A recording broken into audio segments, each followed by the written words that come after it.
gentlemen, my name is Sir Cobra III, the most genetically superior news anchor on television, and we are here live from hell, following a scintillating newscast from my Spanish colleagues. Gracias, Roberto and Co. for the entertainment. Now, you may be asking yourself, why are we in hell? Why? Because in just a few short moments, I will be interviewing arguably the most wonderfully blunderful king in Scotland's totally real history. I mean, a space-shaking Englishman could have written an entire play on this guy.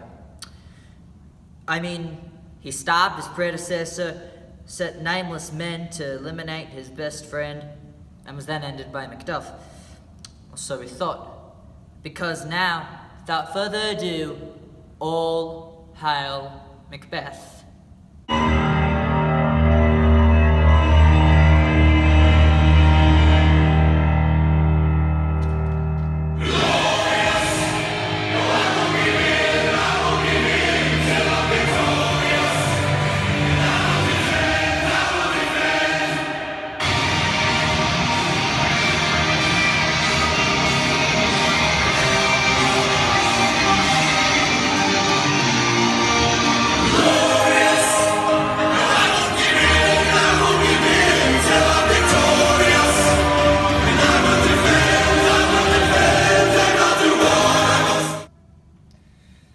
Thank you for having me, sir.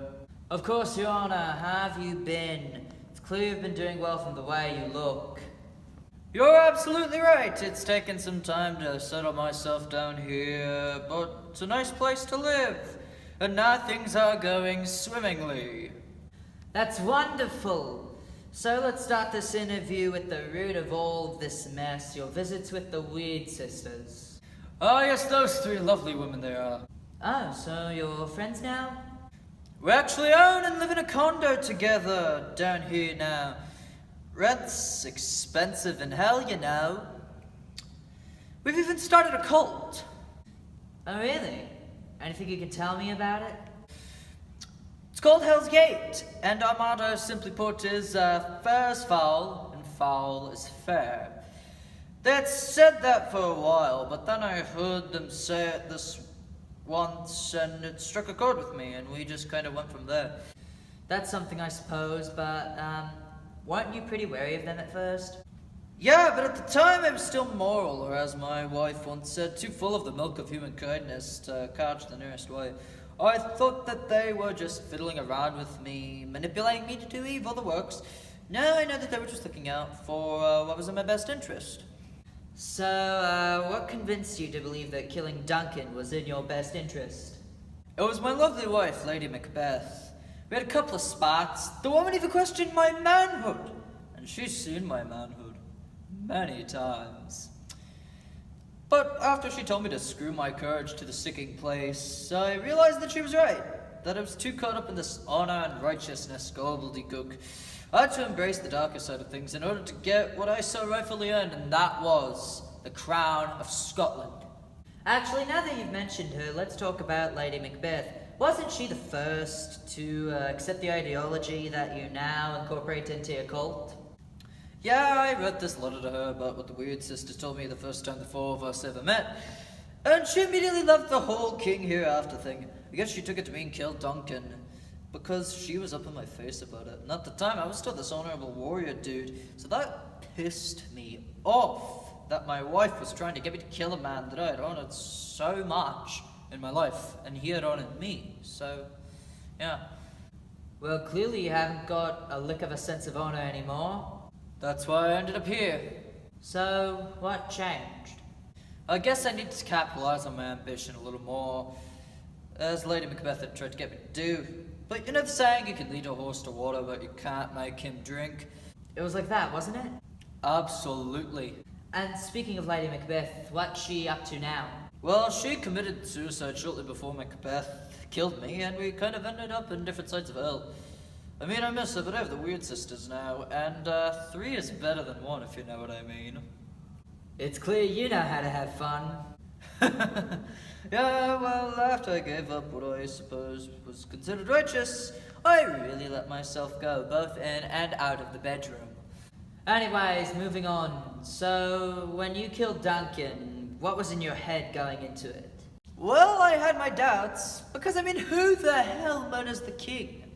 But then I saw this invisible dagger in front of me, and then I got my own, and it was like the world telling me that it was okay to do this, and I listened to it. And the murder itself? Oh, it was dark, that's for sure. But I could hear his heartbeat in the still of the night, and I just kind of swung my dagger at the sound. Thank God I got it in the first try, otherwise I would have been hung, drawn, and quartered or something like that. And that is not the way to go, let me tell you that much. Good to know. Cancelling that appointment now. Anyway, so you killed Duncan. Now what? So all I have to do is stab this guy and I'm the king now. And it felt surprisingly good. So I thought to myself, why not do it again? So I kind of killed a bunch of people, including my best friend Banquo, who sadly can't be with us tonight because his stupid ass got himself into heaven. Yeah, why did you kill Banquo? He was your closest ally after all. First off, I didn't even do the deed itself. Got a few guys to do it for me. I was too busy doing other more kingly things. Such as? Well, you know, being a king, stuff like that. I see. So why did you send people to kill Banquo in your name? That man was gonna take my crown. 3 witches told me that his descendants would be king, and the only way for that to happen, obviously, is if Banquo killed me. So I figured, if I kill him first, then he couldn't kill me. It's a shame how smart you are. Really, though? Alright, Banquo's dead. You're king. Where do you go from there? What happens now that you don't have a best friend anymore? Well, Banquo really never left. His spirit decided on a whim, I might add, to show up at my coronation banquet scared the living crap out of me. With all these supernatural things emerging, like the floating dagger and now the ghost, isn't it a sign that you maybe needed to change your ways? I never really took it as that. Looking back, I think it was the witches testing my grit, you know? So, to see if you could take it like a man? Yes, exactly! So, you've dealt with death a lot recently, kind of commanded it.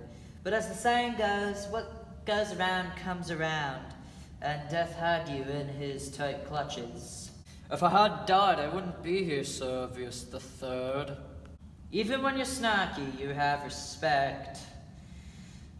Anyway, the point is, you got killed by Macduff, a fellow noble whose family your hired henchman had killed. How did it happen exactly? I guess he was pissed about me killing his family, I don't know. But yeah, my death, that's a funny story, really. Explain.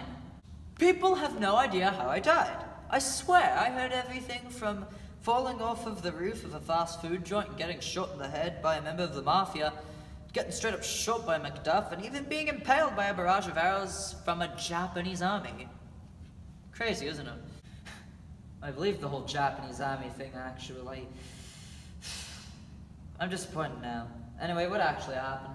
So I went to the 3 witches for a second time and told me that I have to beware of Macduff, which makes sense in retrospect. They also told me that I will not be harmed by a man born of a woman, which I thought was pretty simple, and that I'll be safe until the woods outside my castle comes to the castle. I mean, typical rubbish, right? But then those damn trees started moving. And then, lo and behold, enter Macduff, who was ripped from his mother's womb. Right there and then I knew I was screwed, and so we got into this duel, and I just couldn't keep up. The men, they cut my head off. Like, who does that? A man of honor, that's who. Honor doesn't matter here. I suppose not. So, I know how you got here. Anything else you've done here besides Hell's Gate and living with the Weird Sisters?